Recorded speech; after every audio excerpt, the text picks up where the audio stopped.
रहीम अस्सलाम वालेकुम students, I hope you people will be fine. आप लोगों का बहुत सारा ख्याल हमें हर वक्त होता है, लेकिन बहुत सारी मुश्किलात होती हैं, जैसे कि हमारे स्टूडियोज़ की सेटिंग में, जैसे कि लाइट की सेटिंग का कभी मसला हो जाता है, कभी जो है आपको माइक की सेटिंग का मसला हो जाता है। तो इनिशियल स्टेज पे थोड़ी सी मुश्किलात हो रही थी, जिनको हम आहिस्ता आहिस्ता इम्प्रूव कर रहे हैं। तो दोस्तों, आज हम नया चैप्टर स्टार्ट करने वाले हैं। पिछले लेक्चर्स का सिलसिला अपनी जगह जारी है। अब हर चैप्टर के हम एट ए टाइम कुछ दोस्तों की कुछ स्टूडेंट्स की फरमाइश पे मुख्तलिफ़ चैप्टर्स के लेक्चर्स साथ साथ अपलोड करते रहेंगे। जैसा कि चैप्टर हमने इलेक्ट्रोस्टैटिक भी शुरू किया हुआ है, करंट के लेक्चर्स भी अपलोड किए जाएंगे, लेकिन मैग्नेटिज़्म के लेक्चर्स भी आज से शुरू किए जा रहे हैं। तो चैप्टर जो है हमारा आज का वो है electromagnetism. Study of electricity and magnetism. उन लॉज की स्टडी करना जो इलेक्ट्रिसिटी और मैग्नेटिज़्म को कंबाइन करके लाते हैं। तो इस चैप्टर के अंदर जो शुरू करने से पहले कुछ बेसिक्स ऐसे हैं जो मैं आपको यहाँ पे बताऊँगा, और उन बेसिक्स को आपने हर हाल में डिस्कस करना है और उन बेसिक को स्टडी करके आना है, ताकि आपको फ्यूचर में इसके इश्यूज़ ना हो। तो आइए विदाउट वेस्टिंग टाइम हम सबसे पहले मैग्नेट क्या होता है, आपको पता होना चाहिए कि मैग्नेट क्या होता है। मैग्नेट बेसिकली हमारे पास एक मटेरियल होता है। आप ये कह सकते हैं कि material consisting of north and south pole, और क्या करता है which can attract or repel the other magnetic material. ये एक मैग्नेट एक ऐसी चीज़ को कहते हैं, बहुत सारी डेफिनेशंस वैसे होती हैं, यानी एक ऐसी चीज़ जिसके दो पोल्स होते हैं, नॉर्थ और साउथ, और ये दूसरे मटेरियल को अट्रैक्ट या रिपेल करने की प्रॉपर्टी रखता है। इसीलिए इसका जो चार्ज होता है किसी मैग्नेटिक मटेरियल का, उसको मैग्नेटिक चार्ज कहते हैं। उसके बाद मैग्नेट की तीन मेन टाइप्स जो हम यूज़ करते हैं।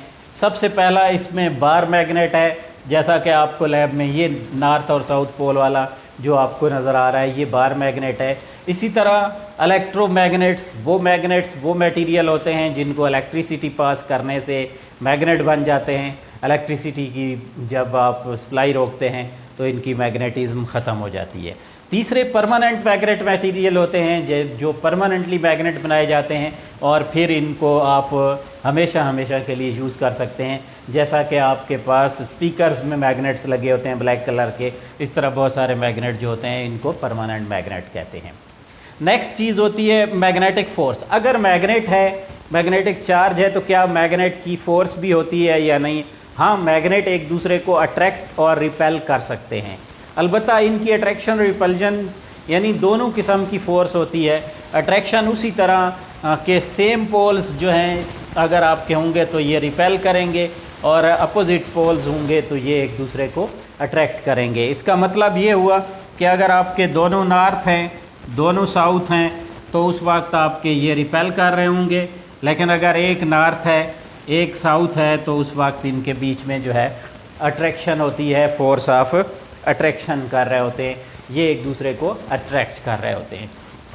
उसके बाद अगली बात होती है कि मैग्नेट जब होता है तो उसका मैग्नेटिक फील्ड होता है। Just like electric field region around the magnet, वहाँ इलेक्ट्रिक फील्ड में चार्ज के गिर्द हम कहते हैं कि वो जगह जहाँ पर ये दूसरे चार्जेस को अट्रैक्ट या रिपेल करता है, और यहाँ कहते हैं region around the magnet in which it can attract और रिपेल द अदर मैग्नेट, जिसमें ये दूसरे मैग्नेट को अट्रैक्ट या रिपेल कर सकता है। यानी मैग्नेट के गिर्द वाली जगह को मैग्नेट, जब मैग्नेट मौजूद होता है तो फिर मैग्नेटिक फील्ड भी ज़ाहरी तौर पे मौजूद होगा, तो उस वक्त उसके साथ मैग्नेटिक लाइंस का कॉन्सेप्ट बहुत ज़रूरी होता है।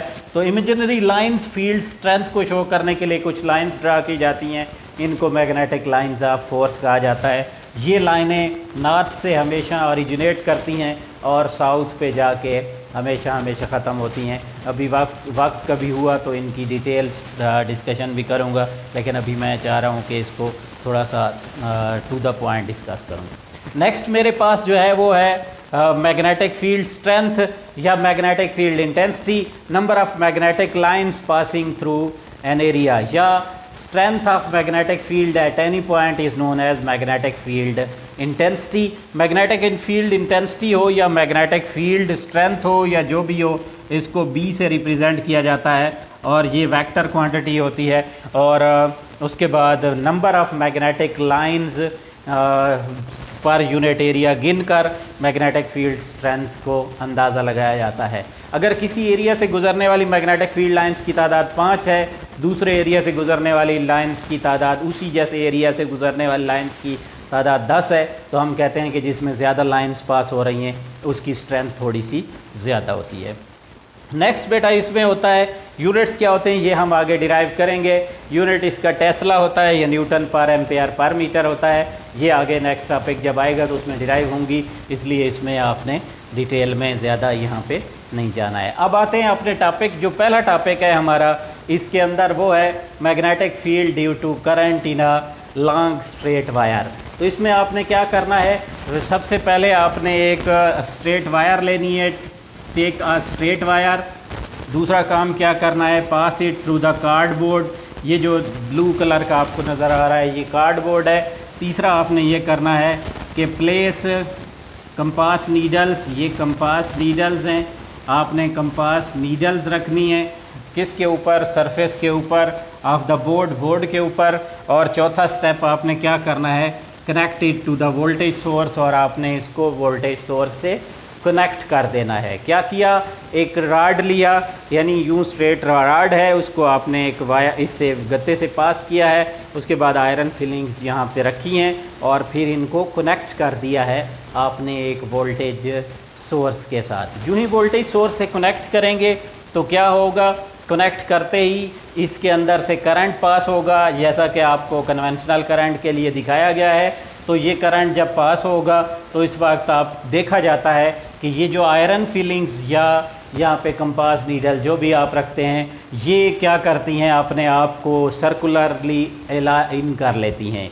ये लाइंस एक अपने आप को एक स्पेसिफिक सर्कल के अंदर अलाइन कर लेती हैं। जब ये अलाइन हो जाती हैं तो हम ये देखते हैं, इसका मतलब ये होता है कि करंट पास होने से, इस कंडक्टर के अंदर से पास होने से, जब करंट पास किया गया तो उसकी वजह से मैग्नेटिक फील्ड पैदा हुआ और इस फील्ड ने कंपास नीडल को रोक दिया। फिर अगला बंदा एक सवाल करता है, क्या श्योरिटी है कि ये जो मैग्नेटिक फील्ड है वो करंट की वजह से है। तो आप चाहो तो करंट को डिस्कनेक्ट कर दो, जो ही आप डिस्कनेक्ट करोगे तो फीलिंग्स जो होंगी वो अपनी पुरानी पोजीशंस पे, या जो आयरन की या कंपास नीडल्स होंगी ये अपनी पुरानी पोजीशन पे चली जाएंगी, मतलब इनमें कोई फिर से मूवमेंट नहीं होगी।